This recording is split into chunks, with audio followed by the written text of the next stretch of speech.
Assalamualaikum warahmatullahi wabarakatuh. Sampurasun. Baik Bapak Ibu, selanjutnya akan menampilkan talk show yang mudah-mudahan insya Allah akan memberikan manfaat kepada kita semua dari panelis SMK Radita Yuda Pagaden, dan apa yang nanti akan kita adopsi di sekolah kita dari pemaparan SMK Radita Yuda Pagaden. Berikan tepuk tangan untuk SMK Radita Pagaden. Dipersilakan untuk Pak Sadiana dan rekannya.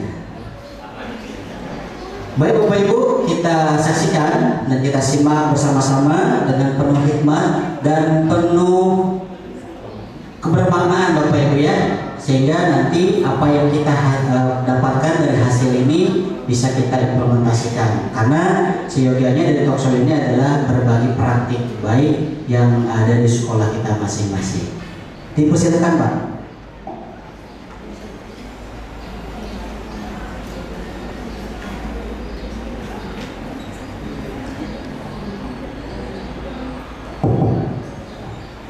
Bismillahirrahmanirrahim. Terima kasih kepada Bapak Moderator. Assalamualaikum warahmatullahi wabarakatuh.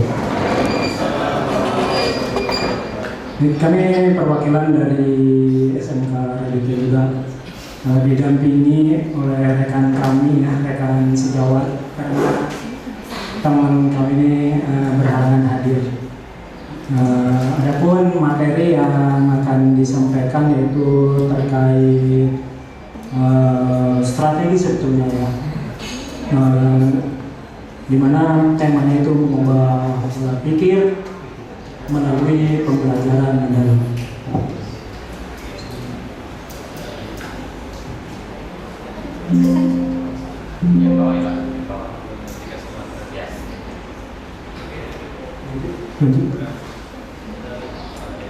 Baik, perlu diketahui para hadirin semuanya bahwa di SMK Radita Yuda itu kami memiliki visi, diantaranya yaitu terwujudnya murid berkarakter Pancawalia, berwawasan industri dan berbudaya literasi pada tahun 2029. Adapun misi satuan pendidikan yaitu menanamkan nilai-nilai karakter Pancawalia, kemudian meningkatkan mutu pembelajaran dan pelatihan berbasis industri, kemudian mengembangkan budaya literasi. Nah, perlu diketahui para hadirin bahwa di SMK Radita Yuda ini terdiri dari 5 konsentrasi keahlian. Di antaranya ada teknik sepeda motor, kemudian ada teknik kendaraan ringan, kemudian ada teknik audio video, yang merupakan itu keahliannya teknologi manufaktur dan rekayasa. Kemudian selain konsentrasi tersebut ada bidang keahlian manajemen dan bisnis kalau nggak salah, yang terdiri dari konsentrasi akuntansi keuangan dan lembaga dan manajemen perkantoran dan layanan bisnis.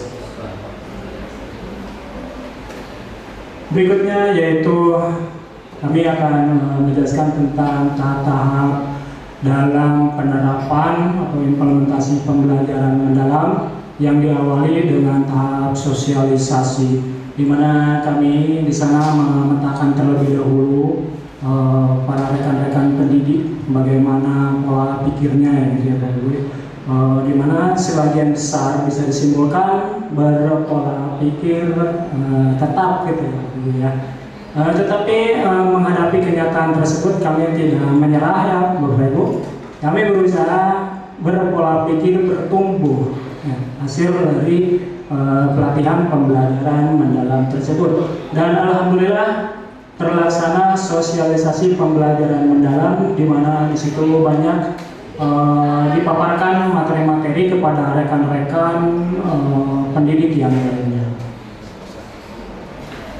Nah, perlu diketahui Bapak Ibu, untuk kelancaran dari proses implementasi pembelajaran mendalam ini, maka menurut hemat kami itu diperlukannya model atau public figure seorang pendidik yang menerapkan konsep pembelajaran mendalam ini, sehingga pendidik yang lain itu dengan mudah melihat seperti apa caranya, bagaimana cara menerapkan pembelajaran mendalam tersebut.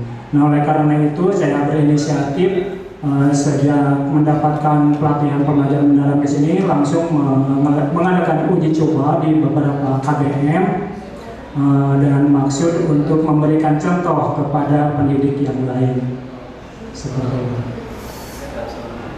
Nah, ini bukti implementasi pembelajaran mendalam kami lakukan beberapa kali dan bahkan sudah sampai 7 kali karena saya sendiri mengampu mata pelajarannya penerapan sistem radio dan televisi yang merupakan konsentrasi keahlian teknik audio video. Kemudian saya dipercaya untuk mengajar mata pelajaran PKK, proyek kreatif dan kewirausahaan, di mana sebagai muridnya yaitu murid TAPI sendiri dan lintas disiplin yaitu ada murid dari teknik otomotif.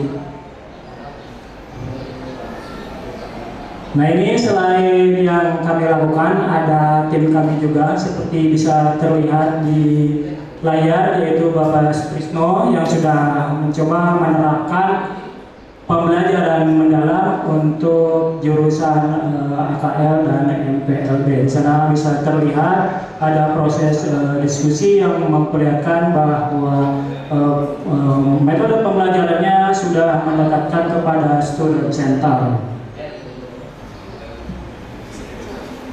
Perlu diketahui para hadirin bahwa di dalam implementasi pembelajaran mendalam kami tidak menutup bahwa ada kendala yang kami hadapi. Di antaranya yaitu keterbatasan alat dan bahan praktek. Namun kami berusaha mencari solusinya yaitu dengan menerapkan langkah-langkah yang konseptual. Jadi maksudnya Bapak Ibu, ketika kita memerlukan alat di mana alatnya itu tersedia, jadi kita menggunakan pola konseptual sehingga kita gunakan saja alat yang ada di lingkungan satuan pendidikan kita, yaitu lebih bermakna menurut saya.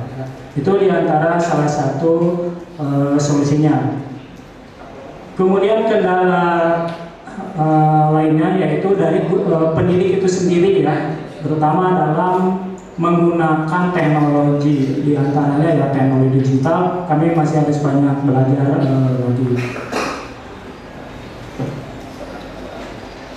Oke, untuk pelaksanaan pembelajaran mendalam menurut nama tim kami yaitu akan optimal jika satuan pendidikan dalam hal ini dimotori oleh kepala sekolah yaitu menugaskan secara resmi atau secara langsung ke semua pendidik untuk menggunakan metode tersebut ya, karena jika hanya sebagian pendidik seperti kami bertiga misalnya atau berempat yang menerapkan pembelajaran mendalam, maka itu kecenderungan murid yang ada di satuan pendidikan kita itu akan kembali ke keadaan semula ya. Mungkin kita terapkan metode ini karena lingkungan itu sangat berpengaruh, maka itu suasananya akan kembali balik lagi seperti itu. Memang karakter remaja itu seperti itu.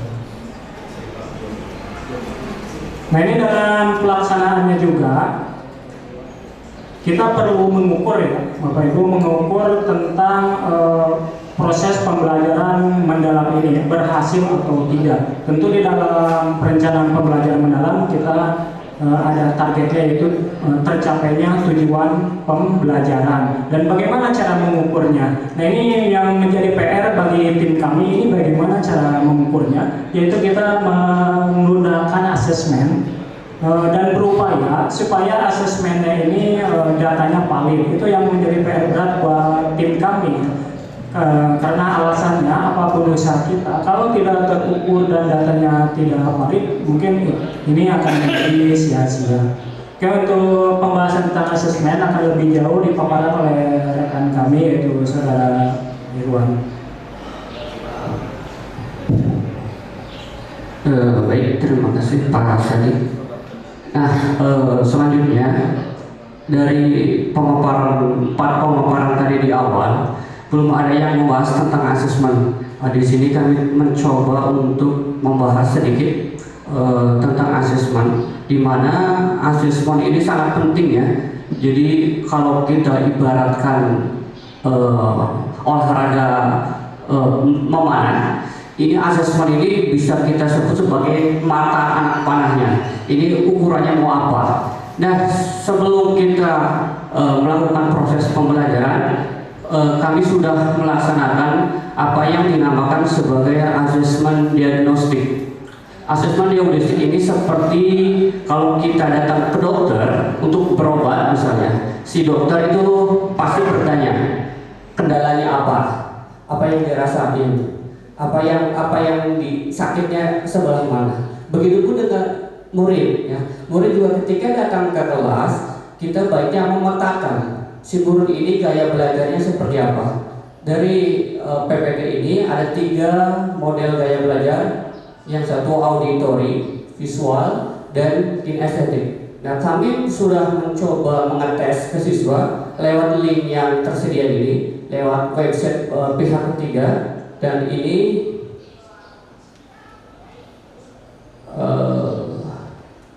ini salah satu hasilnya. Jadi di sini terlihat bahwa 43% itu si murid lebih kuat di auditorinya, 33% ini visual, dan kinestetiknya hanya 23%. Ini hanya salah satu contoh saja yang bisa kita berikan di sini.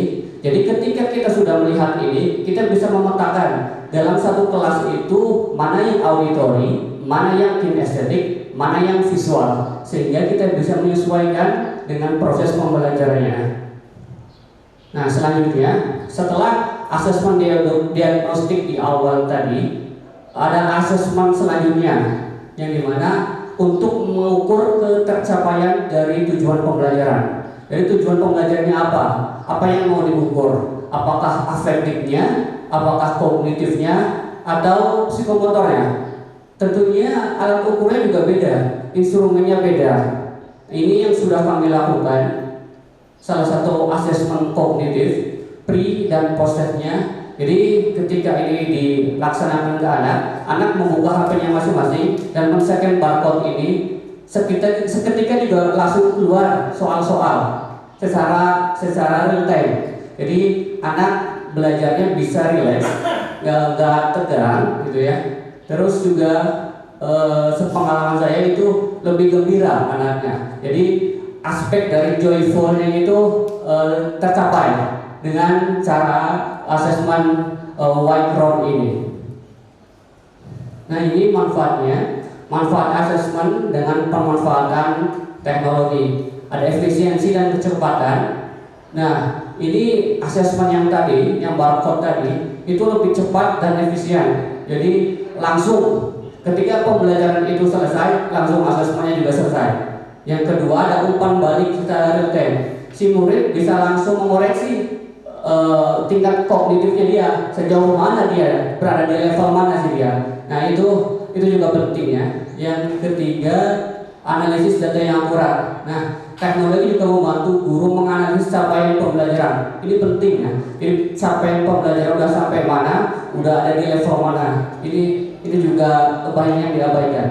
Terus yang terakhir, pembelajaran yang adaptif, yaitu menyesuaikan dengan kesulitan dan materi. Jadi pembelajaran yang berbasiskan teknologi ini bisa menyesuaikan dengan level kesulitan, entah itu C1, C2 sampai dengan ke C6.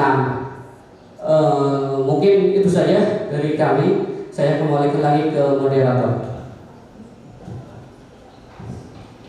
Baik, terima kasih. Berikan tepuk tangan untuk panelis dari SMK Radita Yuda Pagade. Oke, Bapak Ibu, sebelum ke sesi diskusi ataupun pertanyaan, kita berikan tepuk gujob ya Bapak Ibu ya. Ketika saya sampaikan tepuk gujob, prok prok prok gujob gujob, prok prok prok gujob gujob, prok prok prok gujob gujob. Nah, gitu ya Bapak Ibu. Tepuk gujob, gujob gujob, gujob gujob,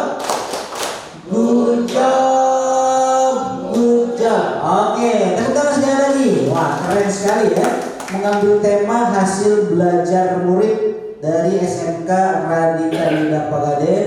Luar biasa implementasinya dari pelatihan pembelajaran mendalam. Baik Bapak Ibu, saya akan buka sesi diskusi. Cukup 2 pertanyaan ataupun sanggahan atau umpan balik. Dipersilakan 2 orang saya buka. 1 Pak Ajis. Cukup? Gak ada lagi? Kalau misalkan gak ada lagi berarti cukup 1 saja. Ya, Pak Haji Muan. Saya berikan kesempatan kepada Pak Ajis terlebih dahulu. Dipersilakan Pak Ajis.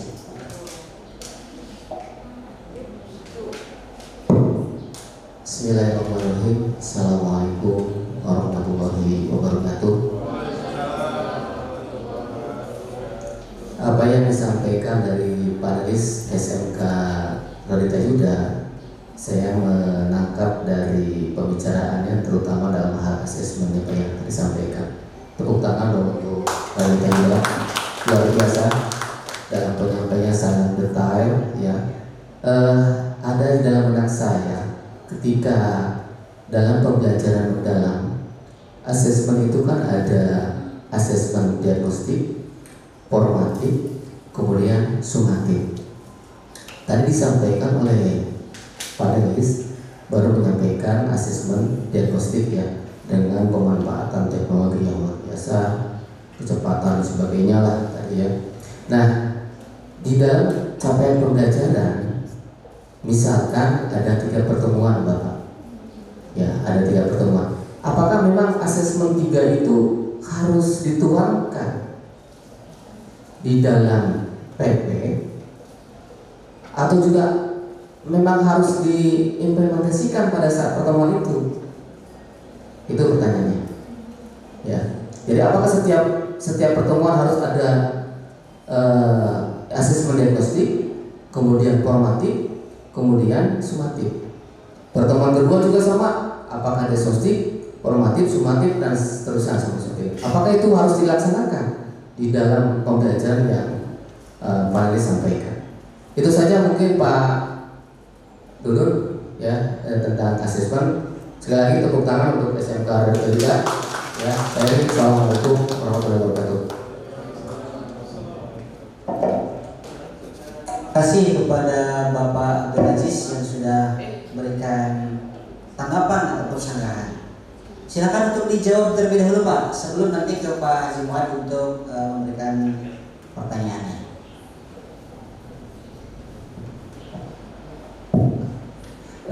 Baik, terima kasih Pak atas pertanyaannya. Sejauh saya belajar mengenai asesmen, terutama dalam ini kaitannya sama RPP atau modul ajar gitu. Jadi idealnya setiap RPP ataupun modul ajar itu dibikin per pertemuan idealnya, bukan 1 RPP 3 bahkan sampai 5 pertemuan. Itu sebenarnya kurang baik Pak. Itu melihat dari situ satu. Yang kedua, apakah asesmen formatif, sumatif dan diagnostik itu dilakukan setiap saat? Jawabannya adalah untuk asesmen diagnostik itu ada 2. Yang pertama itu asesmen non kognitif. Yang kedua asesmen kognitif. Kalau yang asesmen non kognitif itu bisa dilakukan 1 semester 1 kali. Yang non kognitif. Kalau asesmen yang kognitif baiknya setiap pertemuan untuk mengukur pencapaian setiap level dari perbab materi yang kita ajarkan. Itu untuk asesmen awal, asesmen diagnostik. Yang kedua asesmen formatif. Asesmen formatif ada 2. Yang pertama itu asesmen as learning, yang kedua asesmen for learning. Asesmen as maupun for ini idealnya, sekali lagi saya bilang ideal, itu tiap pertemuan. Karena apa? Karena nanti kalau kita bikin secara sempurna, grafik pertemuan itu kelihatan dari efektifnya ataupun dari psikomotornya. Ada perkembangan nggak grafiknya di situ? Nah itu bagusnya kayak gitu Pak. Termasuk asesmen sumatif atau asesmen of learning yang saya sampaikan di barcode tadi, itu sumatif atau of learning. Ini juga bagusnya tiap pertemuan. Kenapa? Karena setiap pertemuan itu beda materi. Antara hari ini sama besok itu materinya beda. Walaupun melanjutkan, tapi itu beda. Nah, bagusnya setiap materi itu ada levelnya. Ini sampai di mana si anak secara kognitifnya ataupun afektif baik psikomotornya. Jadi grafiknya kelihatan dalam satu semester nanti pencapaiannya udah sampai mana. Ya kurang lebih kayak gitu jawabannya, Pak. Baik, terima kasih untuk panelis yang sudah menjawab pertanyaan dari Pak Ajis ya. Bagaimana Pak Ajis? Seperti penjelasannya ya. Barangkali untuk Pak Haji Muad, saya berikan kesempatan bukan pertanyaan, berikan semangat saja kepada